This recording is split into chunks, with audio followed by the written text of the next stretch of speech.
नमस्कार दोस्तों। बिहार में एक नई खिचड़ी पक चुकी है और खिचड़ी क्या नीतीश कुमार और चिराग पासवान के बीच पक चुकी है। हम आज इसी पर बातचीत करेंगे और जरा डिटेल में आपसे आपको समझाने की कोशिश करेंगे कि बिहार में ये चल क्या रहा है। क्या नीतीश कुमार अपनी विरासत चिराग पासवान को सौंपने की तैयारी कर रहे हैं या चिराग पासवान के साथ जो दोस्ती नीतीश कुमार की आगे बढ़ रही है वो दोस्ती दरअसल मौका परस्ती है। दोनों तरफ से, नीतीश कुमार की तरफ से भी और चिराग पासवान की तरफ से भी क्या सच्चाई है। नीतीश कुमार को करीब 7 जगहों से दही चूड़ा भोज का इनविटेशन आया, लेकिन पहुंचते कहां है वो? चिराग पासवान के यहां। चिराग पासवान के यहां जब पहुंचते हैं तो इसका एक सीधा सा मतलब है, नीतीश कुमार हर दही चूड़ा के भोज पर यानी कि मकर संक्रांति के मौके पर जिसकी पार्टी में जाते हैं, समझिए कि वो साल उसी के साथ रहेंगे। तो इस बार वो चिराग पासवान के साथ गए, लेकिन दिलचस्प इसमें यह है कि चिराग पासवान से मुलाकात ही नहीं हुई। अब जो दावत देने वाला आदमी था, यानी जिसने न्योता देकर बुलाया था, वही गायब हो गया। मेहमान आया, मेहमान नवाजी कोई और कर रहा है, जबकि वो किसी और के मेहमान थे। पार्टी दफ्तर, जिस पार्टी दफ्तर में यह दही चूड़ा भोज का आयोजन किया गया था, आपको यह भूलना नहीं चाहिए कि उसी पार्टी दफ्तर में चिराग पासवान और उनके चाचा यानी पशुपति कुमार पारस, इन दोनों के बीच उस पार्टी दफ्तर पर किसका कब्जा होगा, इसके लिए 36 का आंकड़ा चला था। बहुत लंबी लड़ाई चली थी और उस लंबी लड़ाई में पहले पशुपति कुमार पारस की जीत हुई और बाद में नीतीश कुमार की वजह से, ऐसा कहा जाता है कि नीतीश कुमार की वजह से वो पार्टी दफ्तर फिर से चिराग पासवान के पास आया। और आप सबने वो देखा ही होगा बयान, चिराग पासवान की मां ने क्या कहा कि इस पार्टी दफ्तर में रामविलास पासवान की आत्मा बसती है। और उन्होंने नीतीश कुमार को एक वक्त धन्यवाद भी दिया था कि पार्टी दफ्तर उनकी वजह से मिला और नीतीश कुमार वहां मेहमान बनकर आए। नीतीश कुमार जब गए एलजेपी के पार्टी ऑफिस, तब उन्होंने सबसे पहले रामविलास पासवान को श्रद्धांजलि दी थी। हम आपको कुछ तस्वीरें भी उसकी दिखा रहे हैं। लेकिन दिलचस्प यह है कि चिराग पासवान, जिन्हें मेहमान नवाजी करनी चाहिए थी, उन्होंने बहाना बना दिया। कुछ लोग कह रहे हैं कि बहाना बना दिया, लेकिन चिराग पासवान का अपना तर्क है कि वो पूजा पर बैठे हुए थे। और कुछ लोग ये भी कह रहे हैं कि चिराग पासवान तो सोकर ही लेट से उठते हैं। 11 बजे सुबह की ये बात है जब नीतीश कुमार पहुंच गए। चिराग पासवान की पार्टी अब इसमें ये सफाई दे रही है कि हमें सीएम ऑफिस की तरफ से बताया गया था, उसमें निर्धारित समय 12 बजे दिन का था, यानी नीतीश कुमार को 12 बजे आना था, वो 1 घंटा पहले आ गए। और बीजेपी भी अब वही बात कह रही है जो चिराग पासवान की पार्टी कह रही है, यानी बीजेपी भी बचाव की मुद्रा में। तो हम इसी को समझने की कोशिश करेंगे कि जिस दही चूड़ा भोज के बहाने मैसेज कुछ और देने की कोशिश हो रही थी, वो मैसेज कुछ और चला गया। हमारे साथ बेहद खास मेहमान इस वक्त जुड़ रहे हैं। हमारे साथ मनीष आनंद जी जुड़ रहे हैं। आपका बहुत बहुत स्वागत है सर, आपका राष्ट्रवाद न्यूज पर। चर्चा की शुरुआत हम यहीं से करना चाहेंगे। आपने बहुत अंदर की बात पढ़ी है, देखा है, बहुत दिनों तक आप पटना में चिराग पासवान की एक्टिविटी को पढ़ रहे हैं। ये बताइए कि क्या चिराग पासवान ने धोखा दिया या नीतीश कुमार अपनी विरासत चिराग पासवान को सौंपने जा रहे हैं? देखिए अनुपम, पहली नजर में तो जो दोनों पक्ष हैं जो अपनी बातें कह रहे हैं, जेडीयू की तरफ से ये कहा जा रहा है कि मुख्यमंत्री गए, वहां पर चिराग पासवान नहीं थे, उनकी पार्टी के नेता थे। लेकिन जो चूंकि नीतीश कुमार मुख्यमंत्री हैं और मुख्यमंत्री का अपना प्रोटोकॉल होता है अनुपम, और जहां मुख्यमंत्री को जाना होता है वहां के भी लोगों से वो लगातार, उनके मुख्यमंत्री के अधिकारी उससे जुड़े होते हैं कि मुख्यमंत्री साहब निकल रहे हैं और मुख्यमंत्री साहब इतने समय में निकलेंगे। वो पूरा संपर्क बना होता है। जहां पर जाना आता है वहां पर मुख्यमंत्री की सुरक्षा के अधिकारी भी वहां से मौजूद होते हैं, जिस जगह पर जिस कार्यक्रम में मुख्यमंत्री को जाना होता है। तो ये बातें तो मुझे पछती नहीं है कि मुख्यमंत्री जो है वो गए होंगे और इस बात की जानकारी चिराग तक नहीं पहुंचे। मुख्यमंत्री वहां पर, नीतीश कुमार वहां पर लगभग 10 मिनट तक वहां रुके। उनकी पार्टी के प्रदेश अध्यक्ष वहां पर राजू तिवारी मौजूद थे और भी पार्टी के कई नेता मौजूद थे।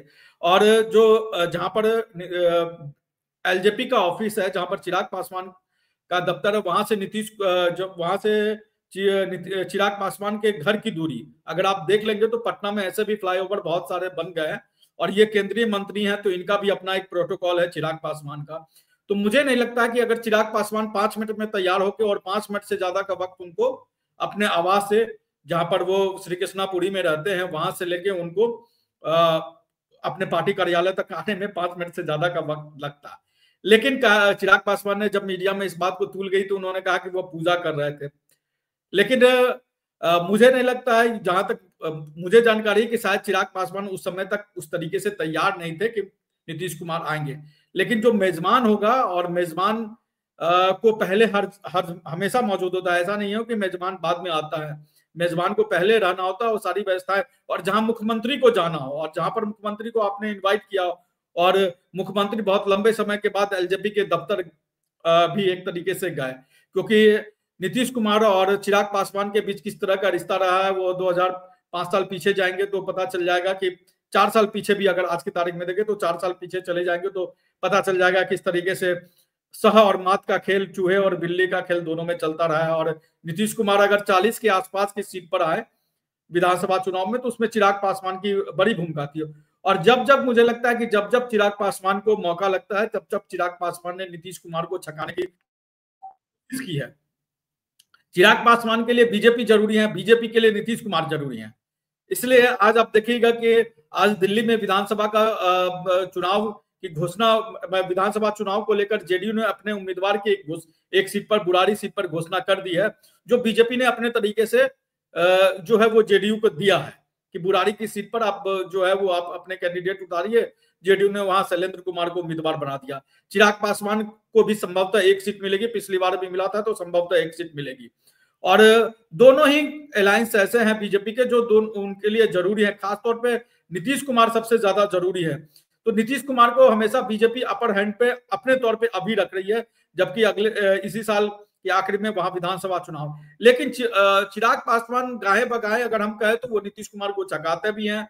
उनको अगर आप कहें तो कठोर शब्द होगा, लेकिन नीचा दिखाने की भी बात कहें तो वो भी करते हैं। लेकिन चिराग पासवान ने जो किया है वो मेरे ख्याल से उन्होंने एक तरीके से नीतीश कुमार को नीचा दिखाने की कोशिश की है, उसमें कोई दो राय नहीं है। और मुख्यमंत्री आपके घर पे आ जाए, आपके आमंत्रण पर आ जाए और आप घर में रहें और इतनी देर पहुंचे, अगर मुख्यमंत्री को चिराग पासवान कहते हैं कि आप 5 मिनट रुकिए मैं आ रहा हूं, तो ऐसा नहीं है कि मुख्यमंत्री नीतीश कुमार 5 मिनट, अगर 10 मिनट वो रुके तो 15 मिनट भी रुक सकते हैं। और सबसे आश्चर्य की बात है कि जिस चूड़ा दही के भोज में वो गए, वहां पर चूड़ा दही का स्वाद भी नीतीश कुमार ने नहीं चखा।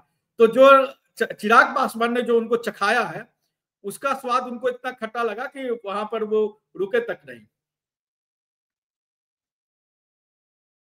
आप ये कहना चाह रहे हैं कि चिराग पासवान ये जो नया रिश्ता बनाने चले थे, ये रिश्ता दरअसल वो बनाने नहीं चले थे, नीतीश कुमार को नीचा दिखाने चले थे। मतलब ये बताने चले थे कि चिराग पासवान की हैसियत आपसे ज्यादा है और आपको अपने पार्टी के दफ्तर में बुलाकर आपको बेइज्जत किया जा सकता है। एलजेपी क्या ये मैसेज देना चाहती थी नीतीश कुमार को, या फिर बिहार इलेक्शन सामने है तो उसको लेकर कोई मैसेज देना चाहती थी?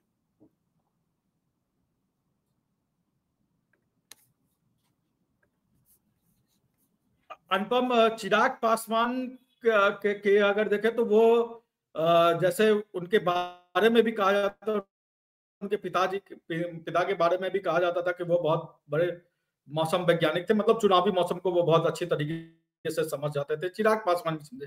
लेकिन आप देखिए तो चिराग पासवान ने कभी भी बहुत ही तल्ख तेवर आरजेडी के लिए नहीं रखा। हालांकि आरजेडी के खिलाफ वो रहा है और पिछले 2-3 चुनाव तो हम निश्चित तौर पर देख ले, लेकिन पिछले 2020 के चुनाव में अगर उन्होंने अगर इनडायरेक्ट किसी को फायदा पहुंचाया तो वो आज की तेजस्वी यादव थे, जिनको चिराग पासवान की राजनीति से फायदा हुआ।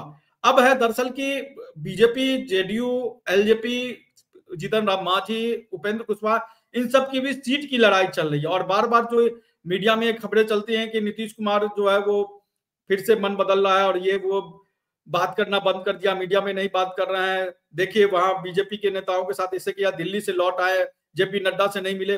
तो ये सब एक प्रेशर टैक्टिक्स जो है वो नीतीश कुमार अपने तौर पर बीजेपी के करते हैं। मुझे लगता है कि नीतीश कुमार जो बीजेपी के साथ करते हैं, चिराग पासवान ने वही नीतीश कुमार के साथ किया है। नीतीश कुमार को छकाने का काम किया और नीतीश कुमार को। मैं एक चीज समझना चाहता हूं आपसे, आप ये बताइए, जैसे आप कह रहे हैं कि चिराग पासवान ने नीतीश कुमार को नीचा दिखाया, लेकिन नीतीश कुमार के मन में अगर ऐसी कोई भावना होती तो वो चिराग पासवान के आमंत्रण पर जाते ही नहीं। तो क्या जैसी भावना चिराग पासवान की है, क्या वैसी ही भावना नीतीश कुमार की है? क्योंकि हमने तो ये भी देखा था कि 2020 में नीतीश कुमार की वजह से चिराग पासवान की पार्टी में जो बीजेपी छोड़कर गए नेता थे उनको बीजेपी ने बाहर कर दिया। मतलब बीजेपी के लिए नीतीश कुमार ज्यादा जरूरी है चिराग पासवान की तुलना में। तो क्या नीतीश कुमार वही सोचते हैं जो चिराग पासवान सोच रहे हैं?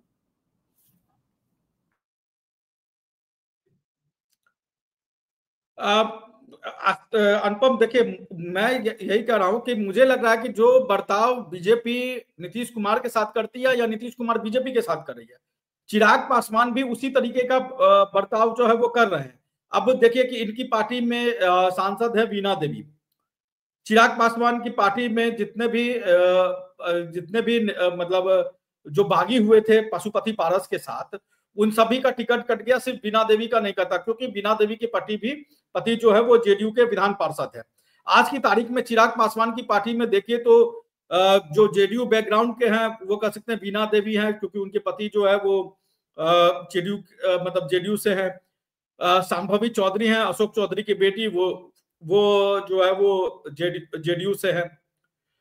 तो इस तरीके से अगर सांसदों के संख्या के हिसाब से देखें तो जेडीयू का खेमा भी, या जो कह सकते हैं कि जो चिराग पासवान के बहुत विश्वस्त लोग हैं, वैसे लोग भी, हालांकि एक उनके रिश्तेदार ही हैं, उनके बनोई हैं, लेकिन उस तरीके से दो लोग अभी भी जेडीयू के जो है वो चिराग पासवान की पार्टी में एंट्री उनकी है। और आपको याद होगा कि कुछ महीनों पहले ये खबर बहुत तेजी से मीडिया में चली थी कि बीजेपी जो है वो चिराग पासवान की पार्टी को तोड़ना चाह रही है और अपने तौर पे। तो चिराग पासवान उस तरीके से अपनी अहमियत दिखाते रहते हैं, और मुझे लगता है कि जो चिराग पासवान ने जो अभी ये किया है, अगर ये इरादतन हुआ है, गैर इरादतन हुआ है तो मैंने कहा, लेकिन मुझे लगता है कि राजनीति में कुछ भी ऐसे ही नहीं होता है। अगर आपके हमारे यहाँ कोई मुख्यमंत्री तो छोड़ दीजिए, कोई विधायक अगर आना हो तो भी हम आप उनकी मेजबानी के लिए खड़े होते हैं, मतलब किसी का, हमारे आपके मतलब एक आम आदमी के लिए, जिसके घर मुख्यमंत्री को जाना हो, जिसके बुलावे पे मुख्यमंत्री को जाना हो, वो खुद अगर वहां नहीं होता है तो इसके क्या मायने होते हैं। और नीतीश कुमार ने इसको, मुझे नहीं लगता कि दिल पे नहीं लिया, नीतीश कुमार ने इसको दिल पे लिया है। और आप हो सकता है कि आने वाले समय में इसका आकलन करेंगे। नीतीश कुमार से जो चिराग पासवान को चाहिए था वो चिराग पासवान ने हासिल कर लिया, नीतीश कुमार। और उसी दिन देखिए कि चिराग पासवान के चाचा जो है पशुपति पारस, उसी दिन लालू यादव के घर भी जाते हैं, लालू यादव के घर चुरादही भोज में आमंत्रित शामिल होते हैं। उसके अगले दिन लालू भी उनके तरफ जाते हैं। तो नीतीश कुमार को से जो चिराग पासवान को चाहिए था वो ऑफिस चाहिए था, पार्टी ऑफिस, क्योंकि उस पार्टी ऑफिस जो पटना हवाई अड्डे के पास जो पार्टी ऑफिस है वो पशुपति पारस के नाम पर था, मतलब उसकी जमीन जो है वो पशुपति पारस के नाम पर थी। लेकिन उनकी पार्टी का कोई विधायक नहीं है, कोई सदस्य नहीं है विधानसभा न विधान परिषद में, तो न लोकसभा में। तो वो पार्टी दफ्तर वहां से लेके प्रदेश मतलब रीजनल पार्टी के हिसाब से चिराग पासवान की पार्टी को दे दी गई।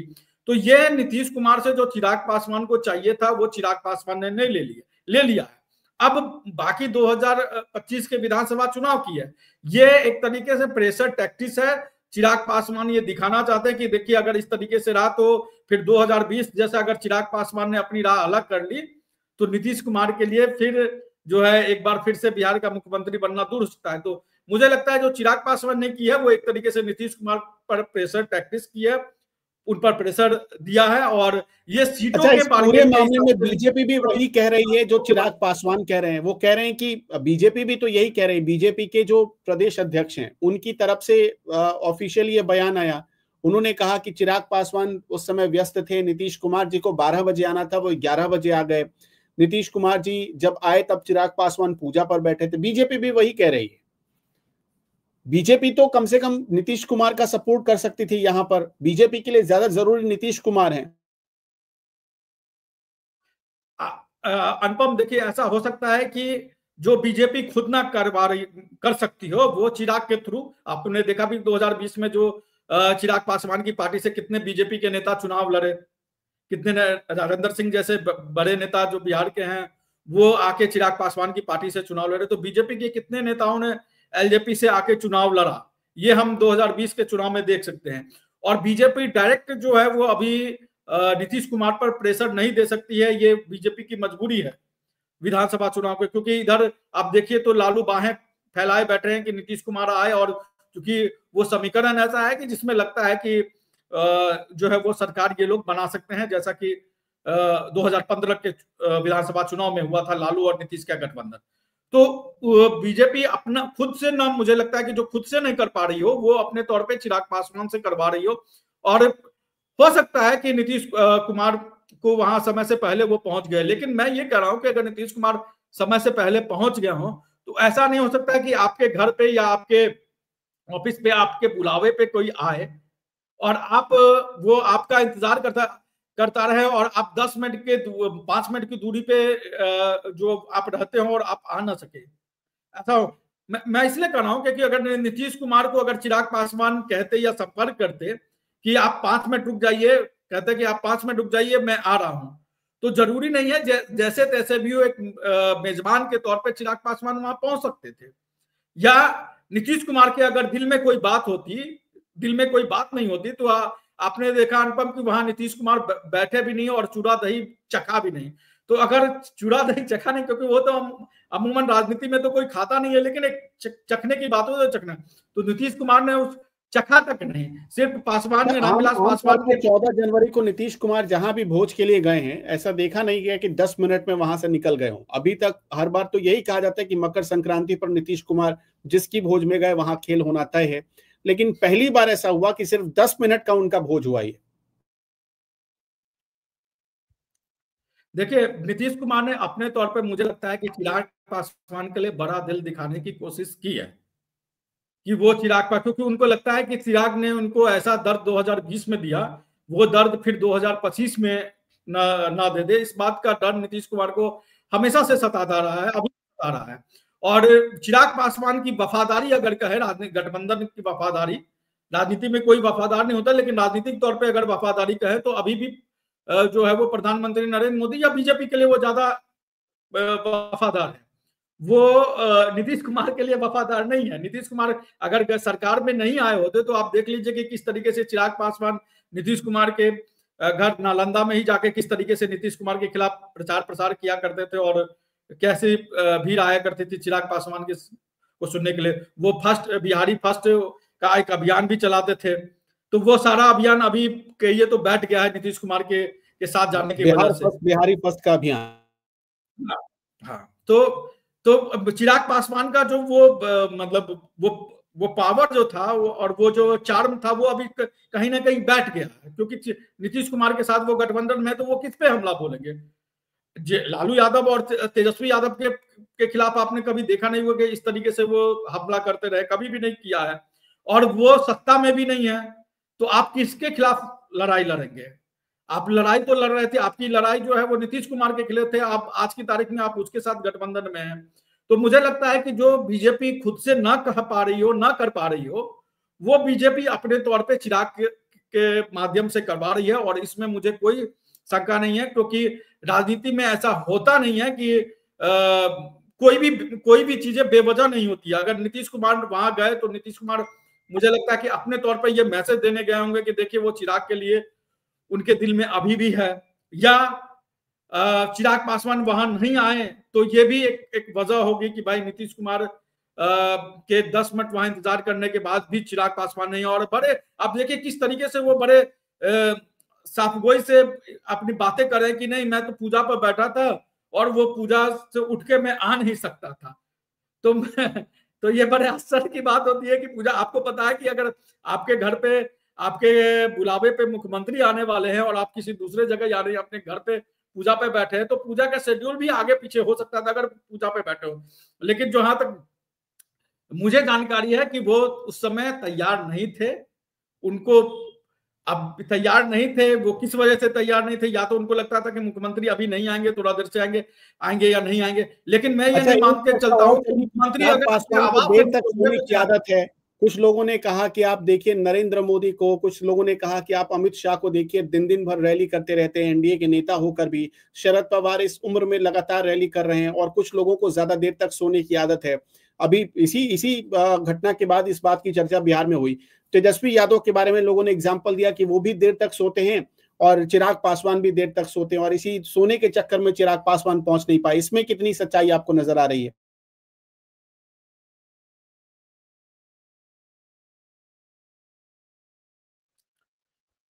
अनुपम, ऐसा हो सकता है कि हालांकि मुझे लगता है कि चूंकि मकर संक्रांति का वो दिन था, तो उस दिन हम सब लोग, जो भी लोग देर तक सोते हैं, वो कोशिश करते हैं कि जल्दी उठ जाए, क्योंकि उस दिन पूरे विधि विधान से जिसके यहाँ जैसे भी पूजा होती हो हिंदू धर्म में वो लोग करते हैं।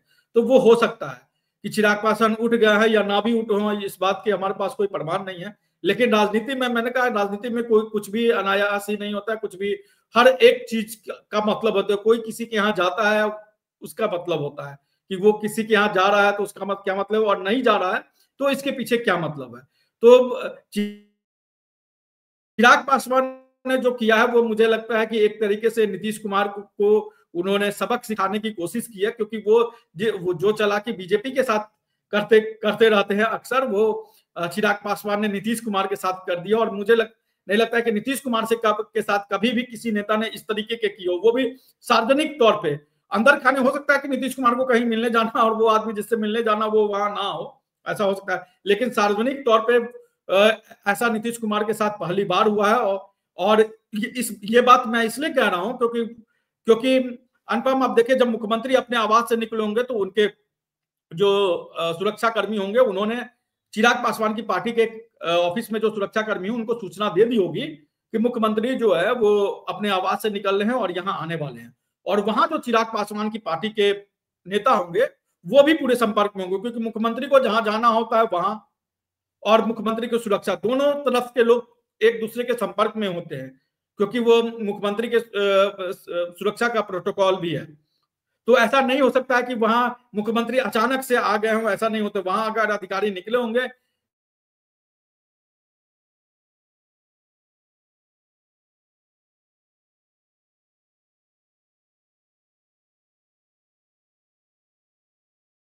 पार्टी दफ्तर के लिए निकल गए हैं और निकल गए हैं, और निकलने के बाद भी आप समझिए कि अगर मुख्यमंत्री अपने आवास से निकल के आए होंगे चिराग पासवान की पार्टी, तो वो 5-7 मिनट का, तो अगर कुल मिला के देखें तो चिराग पासवान के पास 10-15-20 मिनट का समय था। लेकिन चिराग पासवान ने मुझे लगता है कि पहले से तय कर लिया था कि वो मुख्यमंत्री को छकाएंगे, और बड़े निर्भीक अंदाज से उन्होंने मीडिया के सामने कहा कि नहीं, मैं तो पूजा कर रहा था, पूजा मैं छोड़ के कैसे आ सकता था। अमूमन इस तरह के बयान लोग देते नहीं है जिस तरीके से चिराग पासवान ने ये बातें कही। तो आप मुझे लगता है कि दर्शक भी समझदार हैं और हमारे जनता भी समझदार है, वो समझ रही है कि चिराग पासवान दरअसल में कहना और बताना क्या चाह रहे थे।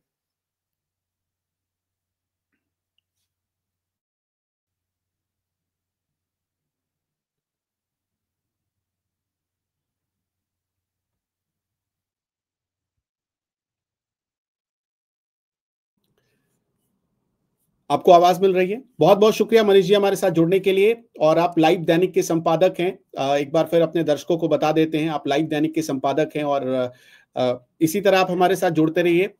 लेकिन जो आपने जानकारी दी है कि बिहार में एक जो नई खिचड़ी पक रही है, चिराग पासवान को दरअसल नीतीश कुमार ने बड़ा दिल दिखाया, पहले पार्टी ऑफिस दिलाई, फिर चिराग पासवान के उस ऑफिस में दही चूड़ा के भोज में गए, लेकिन चिराग पासवान उतना बड़ा दिल नीतीश कुमार के लिए नहीं दिखा पाए। तो क्या अब इसका असर, और क्योंकि बीजेपी भी वही बात बोल रही है जो चिराग पासवान बोल रहे हैं, तो क्या नीतीश कुमार को चिराग पासवान और बीजेपी ने अकेले छोड़ दिया, और क्या इसका असर जो दही चूड़ा के इस भोज में नीतीश कुमार को जो झेलना पड़ा है, इसका असर क्या आने वाले दिनों में, मतलब विधानसभा चुनाव तो इसी साल होना है, इस पर कोई असर, गठबंधन पर कोई असर पड़ता है या नहीं, ये बहुत दिलचस्प होगा देखना। इसी तरह आप हमारे साथ जुड़े रहिए, पॉलिटिक्स से जुड़ी और भी खबरें हम आप तक पहुंचाते रहेंगे। राष्ट्रवाद न्यूज पर अगर ये वीडियो अच्छा लगा तो हमारे चैनल को सब्सक्राइब करिएगा और वीडियो को लाइक करके कमेंट करना मत भूलिएगा। Thank you so much.